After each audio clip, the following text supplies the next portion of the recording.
सम्मानित आर्य समाज के हमारे प्रधान जी,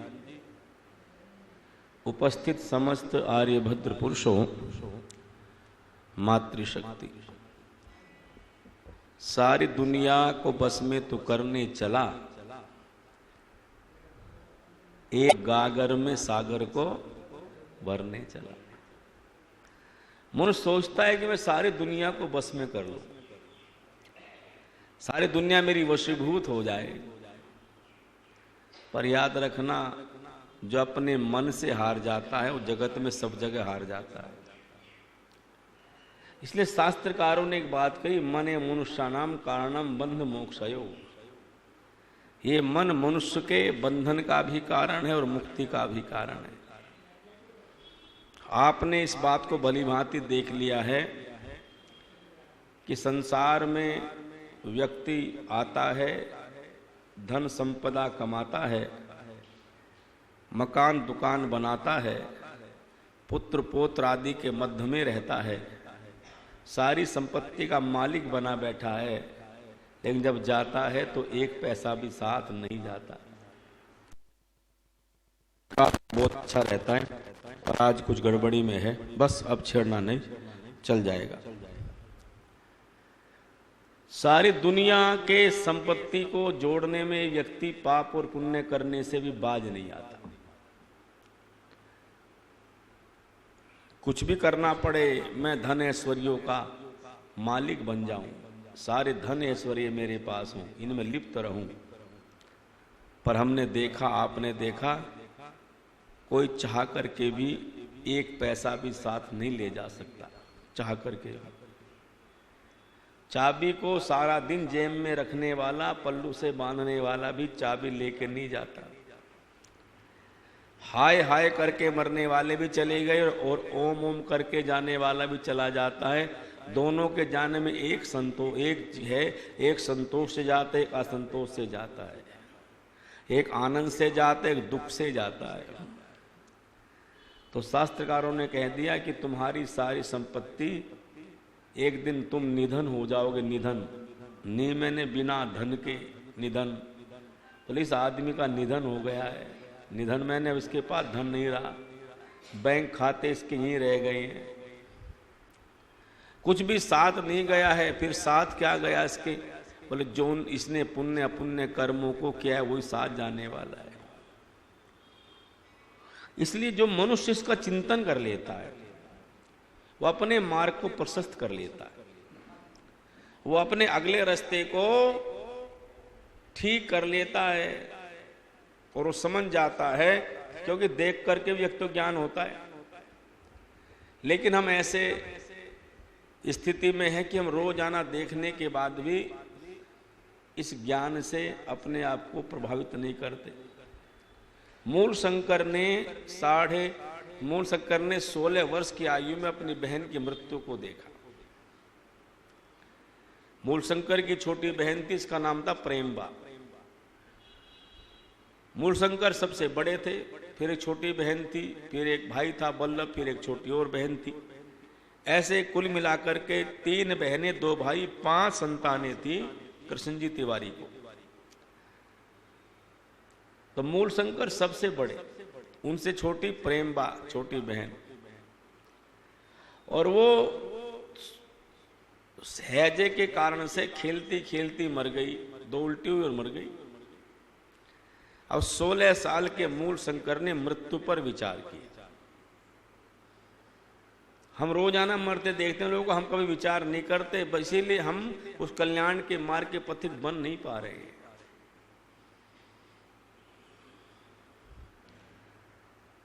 मूल शंकर ने जैसे विचार किया कि मृत्यु क्या है, मेरी बहन अभी खेल रही थी, कूद रही थी, आनंद में थी, और वो किनारे खड़े थे किवाड़ के सहारे, आंखों में आंसू नहीं आए, चिंतन में डूबे रहे 16 साल का मूल शंकर। घर के लोगों ने कहा कैसा पत्थर दिल बालक है, बहन के मरने पर तो आंसू नहीं बहाए। कहते हैं कि फिर 2 साल बाद 18 साल की आयु हो गई, चाचा की मृत्यु हुई। चाचा को बड़ा प्रेम करते थे, चाचा उनसे बड़ा प्रेम करते। जब मैं कहते हैं जब मेरे चाचा मरने लगे तो मुझे अपने पास बुलाया और मेरा हाथ पकड़ लिया, और हाथ पकड़ के मेरी तरफ देख करके मेरे चाचा रो पड़े, और जो वे रोए उनको देख के मैं इतना रोया कि मेरी आंखें रुकी नहीं, जल बरसता चला गया, और मेरा हाथ पकड़े पकड़े मेरे चाचा ने अपने प्राण त्याग दिए। और तब कहते हैं तब तो मुझे मृत्यु का बड़ा भय हुआ, मैं रोता रहा, रोते रोते मेरी आंखें सूज गई, पर अब मेरे मन में पक्का विश्वास हो गया है ये मृत्यु किसी को छोड़ने वाली बोलो नहीं है। जिसके मन में पक्का, हमें पक्का विश्वास नहीं अभी हुआ है, क्योंकि उपाय पर फिर चिंतन किया जाता। इसलिए याज्ञवल्क्य से प्रश्न किया जनक की सभा में, बड़ा उत्तम। कभी कभी मुझे बातें आ जाती स्मृति में, पता नहीं कहां से। याज्ञवल्क्य से पूछा जनक की सभा में एक प्रश्न, और प्रश्न पूछा कि क्या मृत्यु की भी मृत्यु है? क्या मौत की मौत भी होती है? सिकंदर जब बीमार हुआ ना और मरने लगा, तो उसका एक वैद्य था, उसका नाम था लुकमान हकीम। वैद्य की डिग्री है लुकमान हकीम। कोई अच्छा सा वैद्य होगा जो बड़ा भारी लुकमान बना फिरता है, ऐसे लोग बोलते हैं। लुकमान के पास उनके पास लुकमान रहते, दवाई घोट घोट करके देते। सिकंदर का इतना पेट खराब हुआ कि उसकी दस्त नहीं रुक रही थी, रुके ही नहीं। सिकंदर ने कहा लुकमान तुम चाहे मेरा सारा धन ले लो, जो धन मैंने पता नहीं कहां कहां से प्राप्त किया है। इतिहास के लोग ऐसा भी बताते हैं कि सिकंदर ने कब्रें खुदवा दी, कब्रें, और कब्रों के भीतर से भी वहां प्रथा थी कि जब किसी मुर्दे को दफनाते थे तो उसके मुंह में एक सिक्का रखते थे, 1 रुपए का। हमें रुपया बोलते हैं, दिनार बोलते हैं, कोई और भी सिक्का हो सकती, कोई और भी मुद्रा हो सकती है। तो सिकंदर ने जब सारा खजाना लूट लिया, किसी के पास कुछ बचा नहीं, सारी प्रजा से धन लूट लिया, तो अपने मंत्री परिषद में कहा धन किसी के पास है? सब आगे खजाने में। बोले सब खजाने में आ गया है। बोले कुछ तो बचा होगा? बोले किसी के पास कुछ नहीं बचा। तुम्हें कैसे पता? बोले हम घरों में जाके देखते हैं, किसी के पास है ही नहीं। एक बुद्धिमान व्यक्ति बोला यदि आपको संशय हो, धन का पता लगाया जा सकता है। बोले कैसे? बोले एक ऊंट पर एक सोने चांदी जवाहरात से बनी हुई चादर डाल दो, और उस ऊंट की कीमत 1 रुपया रखो। जो कई 1000 रुपये का ऊंट है और कई 1000 रुपये के सोने चांदी के उस पर ढके हुए हैं हीरे मोती तार वगैरह, उसकी कीमत रखो 1 रुपया। जिसके पास होगा वही लेगा, नहीं तो ऊंट वापस आ जाएगा। सिकंदर ने कहा ठीक है युक्ति तुम्हारी। ऐसे ही किया गया, एक ऊंट छोड़ दिया ऐसा। अब ऊंट घूमता फिरे सारे नगर में, कई दिन तक किसी ने लिया नहीं। एक छोटे से बालक ने, 5-6 वर्ष के बालक ने ऊंट को देखा और बोला कि माँ मुझे ऊंट चाहिए। वो विधवा का बेटा था, उसके माँ विधवा थी। उसने कहा बेटा हमारे पास तो पैसा भी नहीं है। बोले मुझे ऊंट जरूर चाहिए, कहीं से भी पैसे का प्रबंध कर। बच्चे ने रोटी खानी बंद कर दी। माँ बड़ी दुखी हुई। एक दिन पूरा बीत गया, बच्चा हट करके बैठ गया, ऊंट ही लूंगा। बच्चों की हट ऐसी होती है, क्योंकि संसार में 3 ही हट प्रसिद्ध है जी। कौन कौन सी? बाल हट, दूसरी स्त्री हट, और तीसरी राजहट, राजा की हट। और बच्चे की हट कैसी होती है? तो एक बार एक बादशाह ने पूछा कि ये बताओ मंत्री, बच्चे की हट कैसे होती है? बोले आप थोड़ी देर के लिए मेरे पिता बन जाओ, मैं आपका बच्चा बन जाता हूँ, अभी बताता हूँ। इसने कहा ठीक है। तो इसने रोना शुरू किया, ऊँ करके रोया, झूठ में नाटक कर रहे थे। क्या चाहिए तुझे? बोले मुझे एक हंडिया चाहिए, छोटी सी कुल्हड़। कुल्हड़ मंगा दिया, ये ले। फिर थोड़ी देर फिर रोने लगा, हूँ क्या चाहिए? बोले हाथी चाहिए, हाथी। तो इतना बड़ा हाथी मंगा दिया, खिलौना। फिर रोने लगा, हूँ। बोले अब क्यों रो? बोले आप इस हाथी को इस कुल्हिया में डालो, इस हाथी को इसमें डाल। वो हंडिया तो छोटी सी, हाथी बड़ा, इस बड़े हाथी को इसमें डाल। वो इसमें कैसे आएगा? फिर रोने लगा। बोले इसी का नाम बाल हट है। इसी का नाम क्या है? बोलो जो काम संभव नहीं है उसे संभव कराने के लिए रोने का नाम क्या है? बोलो, बाल हटा। आप देखा वाला बच्चों को, जो काम हो नहीं सकता उसे करेंगे, करवाएंगे, ये से करो। बच्चे जब तक छोटे रहते हैं ऐसे कहते हैं ये करो, इसमें ऐसे करो, नहीं तो रोना शुरू करेंगे। ऐसी स्त्री की हट होती है। इतिहास में आपने केकई की हट को देखा है, और भी अनेक हट देखी हैं। महिलाएं भी जब हट पर आ जाती हैं तो आप क्षमा करना मुझे, फिर बुद्धि का प्रयोग कम करती हैं फिर गुस्से में आकर के हट पर अड़ जाती हैं। तो ऐसी हट कई बार घर को नुकसान पहुंचा। बच्चे ने हट की तो मां विवश हो गई, बोली बेटा 1 रुपया एक जगह है बस। जब अब से 2 साल पहले तेरे अब्बू मरे, तेरे पिता मरे, तो उनकी कब्र में हमारे यहाँ विधान है, उनके मुंह में एक सिक्का रखते हैं। दोनों ने रात को जाकर कब्र फाड़ी और अस्थि पिंजर में से 1 रुपया वो निकाला। निकाल करके धो करके साफ करके वो ऊँट खरीद लिया।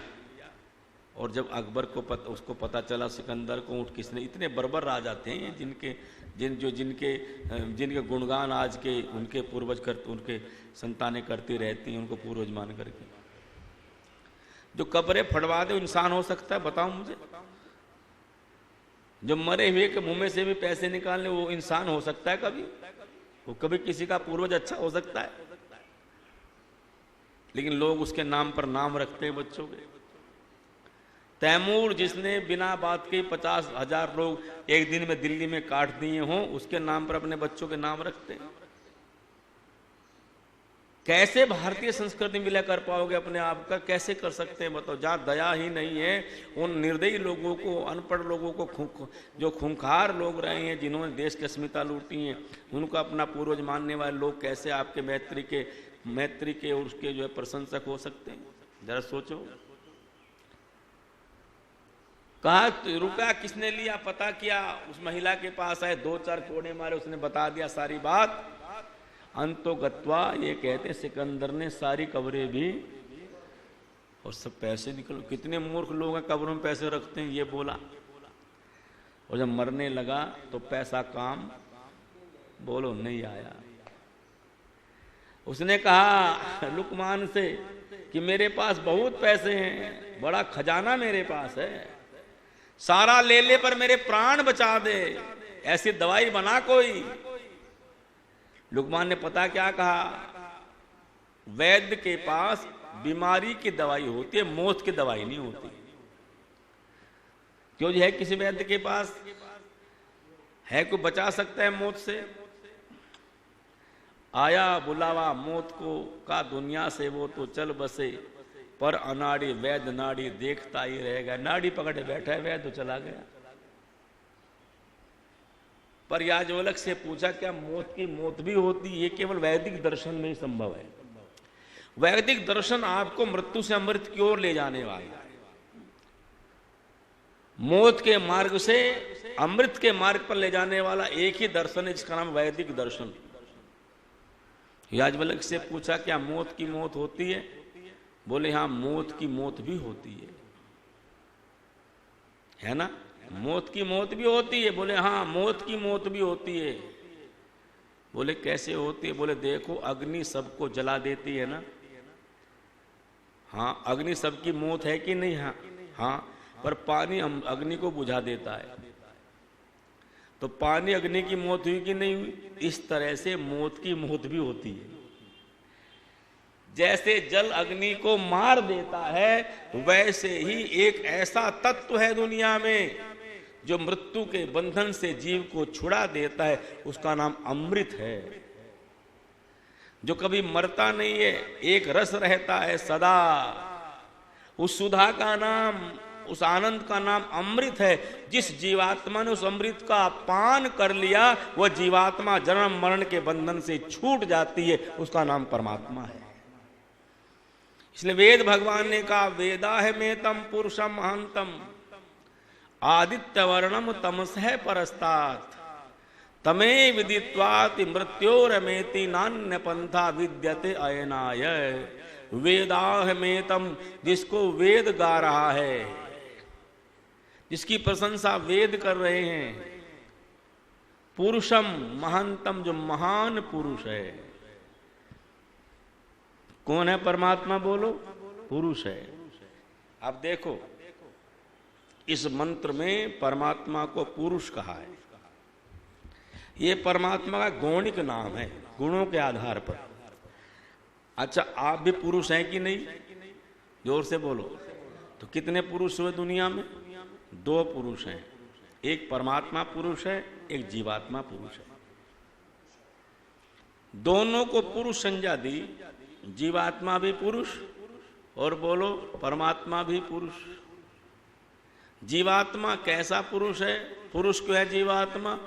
पुरुष है, पुर मैंने पुरी, शय मैंने सहन करने वाला, पुरी में रहने वाले का नाम क्या है जी? पुरुष है। तो शरीर क्या है? शरीर पुरी है। अष्टाचक्रानव द्वारा देवानाम पुरी योद्धा। यजुर्वेद में कह रहे हैं जो शरीर है 8 चक्रों वाली और 9 द्वारों वाली देवताओं की नगरी है। इस शरीर में कितने चक्र हैं जी? 8 चक्र हैं। नाभि से लगा करके, ये मान लो यहां से मूलाधार चक्र से लगा करके नाभि, हृदय, ये कंठ आदि, ये 9 चक्र हैं, 8 चक्र हैं। योग के 8 अंगों का नाम 8 चक्र भी कहा है। पर शरीर में कितने चक्र हैं? 8 चक्र और 9 द्वार हैं।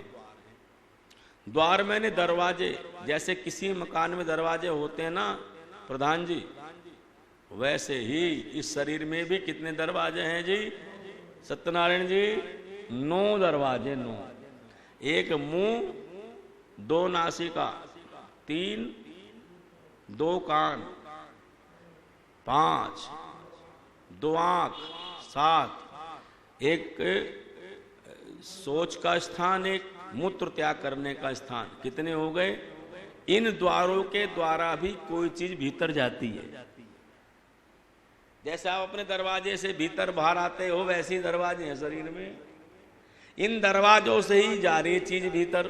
आंखों से जा रही है, कानों से जा रही है, गंध जा रही है, जीभा से जा रही है। सारे शब्द भीतर किससे जाते हैं जी? कान से, अच्छे भी बुरे भी। इस पुरी में, इस शरीर रूपी हमारे घर में अच्छी भी, काम भी, क्रोध भी, लोभ भी जा रहा है ना भीतर, और जमा होता जाता है। भोजन भी इससे जाता है, श्वास भी इससे जाता है। ये दरवाजे हैं, द्वार हैं, 9 द्वार, 8 चक्रों वाली ये देवताओं की नगरी है। किसकी नगरी है जी? देवानाम, देवताओं की नगरी है ये। और अगली बात फिर क्या? तस्य हिरण्यमय कोश है।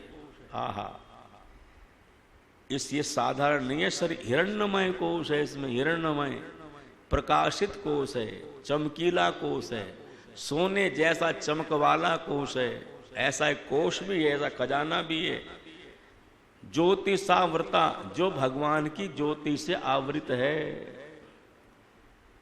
सच्चिदानंद इसलिए कह रहे हैं आत्मा को परमात्मा बाहर नहीं मिलता। कहाँ मिलता है बोलो? भीतर मिलता है।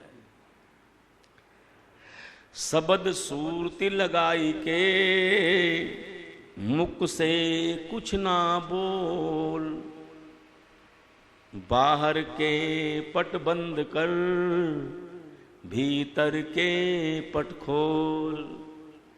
बाहर के दरवाजे बंद करके भीतर के पट खोले जाएं। हिरण्यमय कोश में ही परमात्मा के आनंद की, वहीं जीवात्मा रहता है। तो कहे जीवात्मा की पूरी है, और ये सारा ब्रह्मांड परमात्मा की पूरी है। तो सारे ब्रह्मांड में रहने से परमात्मा का नाम पुरुष है, और शरीर में रहने से जीवात्मा का नाम पुरुष है।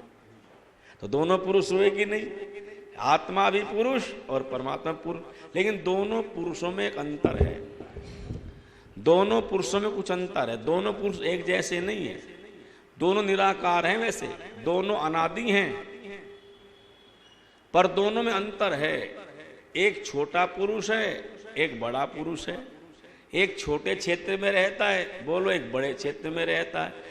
एक पूर्ण है और एक बोलो अपूर्ण है।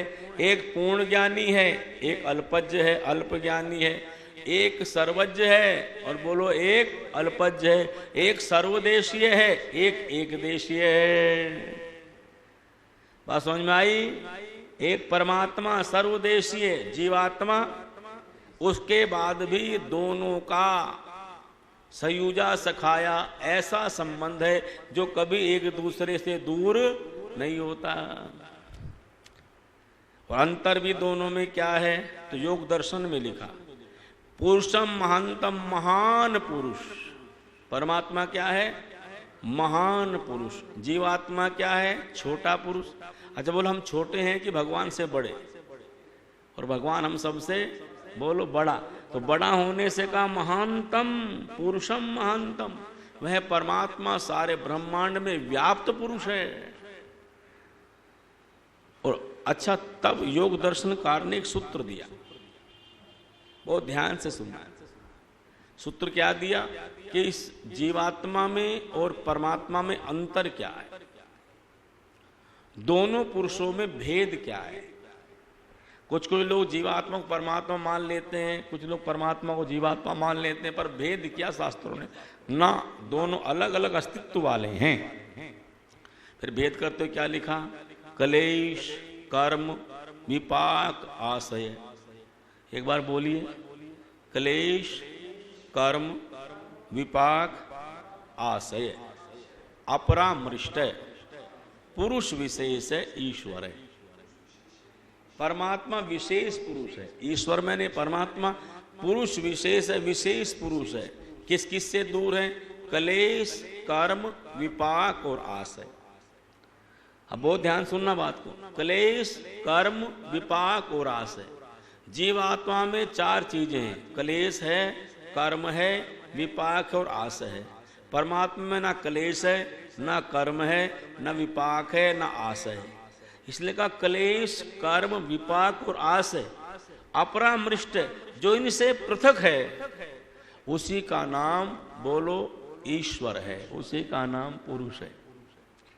अभी अंतर हो गया दोनों में।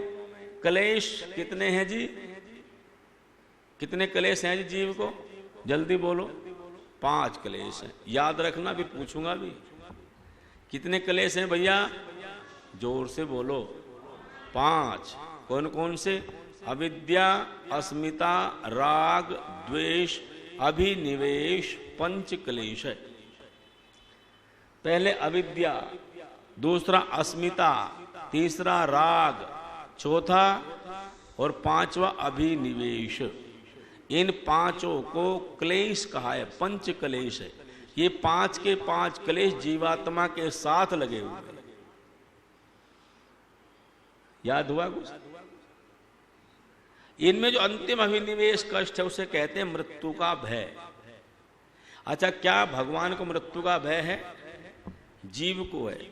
और का सब रसवाही, सब रसवाही का अर्थ है प्रत्येक जीव को है। चींटी को भी है नहीं मरने का डर, और हाथी को, और सुअर कुत्ते को, और शेर भगेरे को, और मनुष्य को। मृत्यु का भय सब में एक जैसा, एक समान है।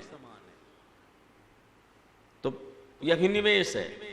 उससे पहले 4 हो रहे हैं, अविद्या, अस्मिता, राग, द्वेष। अविद्या क्या है?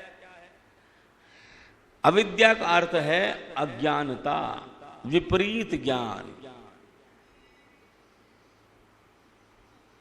अविद्या क्या है? विपरीत ज्ञान का नाम क्या है? बोलो, अविद्या। और अगले जो क्लेश हैं 4, वो भी अविद्या के कारण से ही हैं। इसलिए न्याय दर्शन में कहा तस्य हेतु अविद्या, संसार में समस्त दुखों का मूल, समस्त क्लेशों का मूल, समस्त क्लेशों का, कष्टों का मूल क्या है? बोलो, अविद्या। और अविद्या के 4 भाग हैं। कितने भाग है विद्या के? 4 भाग। कल को बताऊंगा, याद रखना कहाँ शुरू करना है। कल आपसे पूछूंगा मैंने कहाँ छोड़ा था, ठीक है? याद रखेंगे ना? कल तो मेरी छुट्टी रहेगी, परसों है, परसों मैंने सोमवार में फिर यहीं से प्रारंभ करूंगा।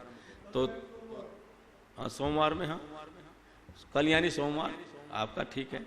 आपके लिए कल माने सोमवार, तो ठीक है, बात बहुत अच्छा। तो आप मुझे त्रिलोक जी याद रहेगा। अविद्या से प्रारंभ, अविद्या के 4 भाग हैं, इसकी चर्चा करेंगे। ओम द्यौ शांतिरंतरिक्षं शांति, पृथ्वी शांतिराप शान्तिरोषधयः शान्ति वनस्पतयः शान्तिर्विश्वे देवा शान्ति ब्रह्म शान्ति सर्वं शान्ति शान्तिरेव शान्ति सामा शान्तिरेधि। ओम शांति शांति। जो बोले स्वभय सत्य सनातन वैदिक धर्म की। आज उन्होंने प्रसाद भेजा है गायत्री बहन ने, कल्लूमल जी की स्मृति में भेजा है, तो उन्होंने कहा कि बंटवा देना, चूँकि वो भी यहाँ प्रसाद बांटते रहते थे यदा कदा, तो उस परिवार ने ये सोचा कि हम अपनी तरफ से उनकी ओर से प्रसाद भिजवाएं, तो गायत्री बहन ने अपने ससुर की तरफ से